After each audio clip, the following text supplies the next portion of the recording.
இதில் பார்த்தீங்கன்னா நியூட்டனின் ஈர்ப்பு விதியில் பார்த்தீங்கன்னா அண்டத்தில் உள்ள ஓகேங்களா அண்டத்தில் உள்ள ஒவ்வொரு பொருளும் மற்ற பொருட்களை அவற்றின் நிறைகள்லாம் என்னது மாஸ் ஓகேங்களா பெருக்க பலனுக்கேற்ப அப்படின்னு கொடுத்துருக்காங்க. அப்போ என்னன்ட்டு முதல்ல வந்து அண்டத்தில் உள்ள ஒவ்வொரு பொருளும், ஸோ அதை வந்து M1 எடுத்துக்க சொல்கிறாங்க.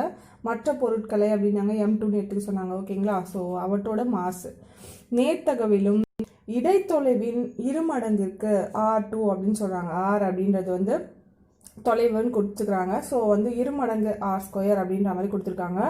எதிர்த்தகவிலும் அமைந்த விசையுடன் ஈர்க்கும் அப்படின்னு சொல்கிறாங்க ஓகேங்களா. ஓகே, அதுக்கு பார்த்துக்கோங்க ஜினா அது ஈக்குவேஷன் கொடுத்துருக்காங்க. F is equal to G M1 M2/d² அப்படின்ற மாதிரி கொடுத்துருக்காங்க ஓகேங்களா. ஓகே, டினா டிஸ்டன்ஸு அதை தான் வந்து கொடுத்துருக்காங்க. இல்லை டயாமீட்டர் அப்படின்ற மாதிரி கூட நீங்கள் எடுத்துக்கலாம். இங்கே ஆர் கொடுத்துருனால கொஞ்சம் ஈஸியாக இருக்கும் ஞாபகம் வச்சுக்கிறதுக்கு. M1 M2 ஜின்றது வந்து மாறிலி அப்படின்ற மாதிரி கொடுத்துருக்காங்க. F வந்து உங்களுக்கு விசை ஓகேங்களா. ஓகே, நெக்ஸ்ட் பார்த்தீங்கன்னா ஓம் விதி. இந்த ஓம் விதி என்ன அப்படின்னு பாருங்கள். மாறா வெப்பநிலையில் ஓகேங்களா கான்ஸ்டண்ட்டாக இருக்குது டெம்பரேச்சர். அப்போ பார்த்தீங்கன்னா ஒரு கடத்தி ஓகேங்களா மாறா வெப்பநிலையில் கடத்தி ஒன்றின் வழியே பாயும் மாறா மின்னோட்டம்னா என்னது கான்ஸ்டண்ட்டாக இருக்க மின்னோட்டம் தான் வந்து சொல்கிறாங்க ஓகேங்களா. அதன் முனைக்கு இடையில் உள்ள மின்னழுத்த வேறுபாட்டிற்கு நேர்த்தகவில் இருக்கும். ஓகே, ஈக்குவேஷன் பார்த்துக்கோங்க. V is directly proportional to I அப்படின்னு சொல்கிறாங்க. அதுக்கப்புறம் V/I அப்படின்ற மாதிரி இது எழுதலாம். ஸோ இஸ் ஈக்குவல் டு மாறிலி அப்படின்ற மாதிரி கொடுத்துருக்காங்க. V is equal to IR. ஆர்ன்றது வந்து மின்தடை, பின்றது வந்து மின் அழுத்தம், ஐன்றது வந்து மின்னோட்டம் அப்படின்ற மாதிரி கொடுத்துருக்காங்க. ஓகேவா, இது புரிஞ்சிருக்கும்னு நினைக்கிறேன். ஜூல் வெப்ப விதி, இது வந்து ஜூல் டெம்பரேச்சர்ல அப்படின்ற மாதிரி சொல்கிறாங்க. ஸோ இதில் என்ன கொடுத்துருக்காங்க அப்படின்னு பார்த்தீங்கன்னா ஒரு மின்தடியில் உருவாக்கப்படும் வெப்பமானது அப்படின்னு கொடுத்துருக்காங்க. ஓகே, ஒரு மின்தடியில் உருவாக்கப்படும் வெப்பமானது குறிப்பிட்ட மின்தடைக்கு அதன் வழியே பாயும் அப்படின்ற மாதிரி சொல்கிறாங்க. அதில் கண்டிஷன்ஸ் பாருங்கள். மின்னோட்டத்தில் இருமடிக்கு மின்னோட்டம் அப்படின்னாவே நீங்கள் என்ன எடுத்துக்கணும் I அப்படின்ற மாதிரி எடுத்துக்கோங்க அப்படின்னு சொன்னோம் இல்லையா. ஸோ இருமடி அப்படி கொடுத்துட்டாங்க. ஸோ I² அப்படின்ற மாதிரி நேர் விகிதத்திலும் அப்படின்னு கொடுத்துட்டாங்க. குறிப்பிட்ட மின்னோட்டத்திற்கு மின்தடையாக்கின் மின்தடைக்கு R நேர் விகிதத்திலும் அப்படின்னு கொடுத்துட்டாங்க ஓகேங்களா. Rன்றது என்னது மின்தடை ஓகேவா. இங்கே அடுத்து பாருங்கள் மின்தடையாக்கியின் வழியே மின்னோட்டம் பாயும் நேரம் ஓகேங்களா. நேரம் என்னது T ஓகேங்களா. இதுதான் வந்து சொல்லியிருக்காங்க. நேர் விகிதத்திலும் இருக்கும் அப்படின்னு சொல்கிறாங்க. So H is equal to I² RT அப்படின்னு சொல்கிறாங்க. அப்போது H அப்படின்னா என்ன குறிக்குது ஹீட் வெப்பநிலையை குறிக்குது. அதுக்கப்புறம் I வந்து மின்னோட்டம் குறிக்குது மின்தடை. அதுக்கப்புறம் T வந்து நேரம் வினாடியில் வந்து குறிக்குது அப்படின்னு சொல்கிறாங்க ஓகேங்களா. ஜூல் வெப்ப விதி ஓகேங்களா. நெக்ஸ்ட் பார்க்கலாம். ப்ளம்பிங் இடக்கை விதி ஓகேங்களா. ப்ளம்பிங் இடக்கை விதி வந்து ரொம்ப ரொம்ப இம்பார்ட்டண்ட், அடிக்கடி வந்து கேட்டுகிட்டே இருப்பாங்க. ஸோ ஞாபகம் வச்சுக்கோங்க.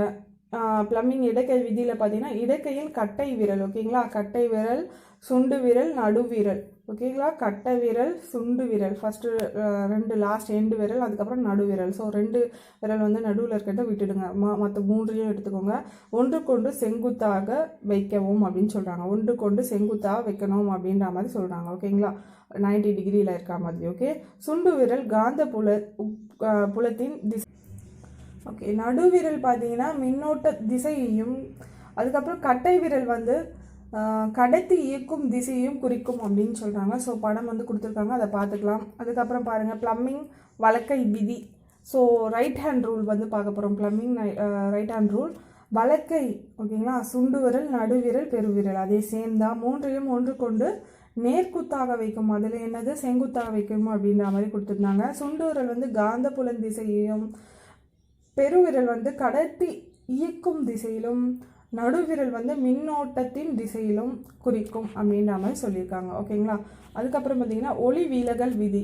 ஸோ இதுவும் இம்பார்ட்டண்ட்டான ஒரு விதி தான் ஓகேங்களா. படுகதிர், விலகு கதிர், நடுப்புள்ளி அவ்விரு ஊடகங்கள் சந்திக்கும் பரப்பிற்கு வரையப்பட்ட செங்குத்துக்கோடு ஆகியவை ஒரே தளத்தில் அமையும் அப்படின்னு சொல்கிறாங்க ஓகேங்களா.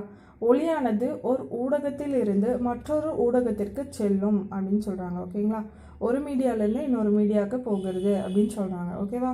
நெக்ஸ்ட்டு நெக்ஸ்ட்டு பார்த்தீங்கன்னா ஸ்னெல் விதி. ஓகேங்களா. ஒளியின் குறிப்பிட்ட வண்ணத்தையும் குறிப்பிட்ட ஊடகத்தையும் மீடியாவையும் பொறுத்த வரைக்கும் படுகோணத்தில் சைன் அப்படின்னு சொல்ல சைன் தீட்டா காஸ் தீட்டா அப்படின்னு சொல்லணும்னா அது அந்த மாதிரி. சைனுக்கு படுகோணம் அப்படின்னாவே ஐன்னு எடுத்துக்க சொன்னாங்க. விலகு கோணம் அப்படின்னா ஆர்னு எடுத்துக்க சொன்னாங்க. ஸோ உளத்தகவு ஓகேங்களா மாறிலி அப்படின்னு சொல்கிறாங்க. அப்போ என்ன எடுத்துருக்காங்க அப்படின்னு பார்த்தீங்கன்னா sin i by sin r is equal to மாறிலி அப்படின்னு மாதிரி கொடுத்துருக்காங்க. ஐ வந்து படுகோணம் அதுதான் சொன்னால், ஆர் வந்து விலகு கோணமாக எடுத்துக்க சொல்லியிருக்காங்க. ஓகேங்களா. ஓகே, நெக்ஸ்ட் பார்த்தீங்கன்னா வெக்டார்களின் முக்கோண விதியை வந்து பார்க்க போகிறோம். எண் மதிப்பிலும் திசை ஓகேங்களா எண் மதிப்பிலும் திசையிலும் குறிப்பிடப்பட்ட இரு வெக்டார்கள் ஓகேங்களா குறிப்பிடப்பட்ட இரு வெக்டார்கள் வரிசைப்படி ஒரு முக்கோணத்தின் அடுத்த ஓகேங்களா அடுத்தடுத்த பக்கங்களாக கருதப்பட்டால் அவற்றின் தொகுப்பயன் எதிர்வரிசையில் அந்த முக்கோணத்தின் மூடிய பக்கமாக இருக்கும் அப்படின்னு சொல்கிறாங்க. ஓகேங்களா. எதிர்வரிசையில் அந்த முக்கோணத்தின் மூடிய பக்கமாக இருக்கும் அப்படின்ற மாதிரி சொல்லியிருக்காங்க. ஓகே, நெக்ஸ்ட் பாருங்க, நேர்கோட்டு உந்த அழிவின்மை விதி. ஓகேங்களா. அமைப்பு ஒன்றின் மொத்த உந்தம் எப்போதுமே மாறாது அப்படின்னு சொல்கிறாங்க. அதுக்கப்புறம் புறவிசைகளின் தாக்கம் கழி எனில் அமைப்பின் மொத்த உந்தம் மாறாமல் இருக்கும் அப்படின்னு சொல்கிறாங்க. ஓகேவா. நெக்ஸ்ட் பாருங்க, ஹீக் விதி. இந்த ஹீக் விதினா என்ன அப்படின்றத பார்க்கலாம்.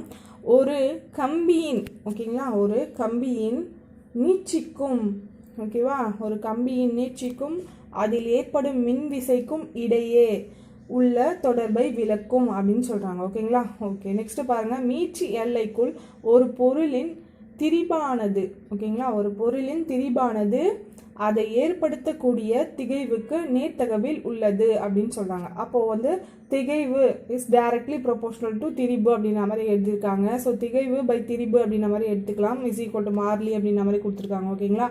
இது மீட்சி குணகம் எனப்படும் அப்படின்னு.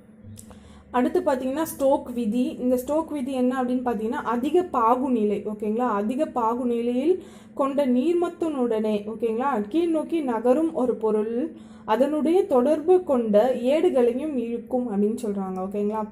இதனால் ஏடுகளிடையே ஒப்புமை இயக்கம் வந்து ஏற்படுகிறதாம். ஓகேங்களா. இந்த ஒப்புமை இயக்கம் காரணமாக கீழ் நோக்கி பொருட்களில் மீது பாகுநிலை அதை வந்து ஓகேங்களா விசை செயல்படுகிறது அப்படின்னு சொல்கிறாங்க. இதோட ஈக்குவேஷன் பார்த்துக்கோங்க. அடுத்து பாருங்க, ஆற்றல் சம பங்கீடு விதி. வெப்ப சமநிலையில் ஓகேங்களா இயங்கும் தொகுதியின் மொத்த ஆற்றல் தொகுதியின் அனைத்து உரிமைப்படிகளும் சமமாக பங்கிடப்படுகிறது அப்படின்னு கொடுத்துருக்காங்க.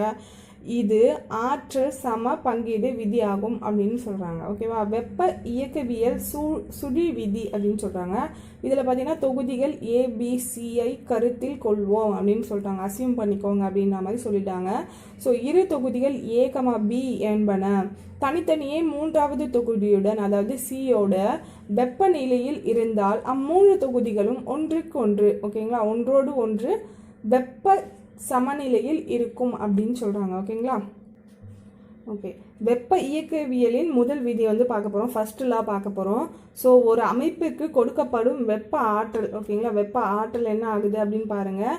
அமைப்பின் அக ஆற்றல் மாறுபாடு அகம்னா வெளியே ஓகேங்களா அக ஆற்றல் மாறுபாடு மற்றும் அமைப்பினால் செயல்பட்ட வேலை இவற்றின் கூடுதலுக்கு சமம் அப்படின்னு சொல்கிறாங்க. So delta Q is equal to delta W plus delta U அப்படின்னு சொல்கிறாங்க. ஓகேங்களா.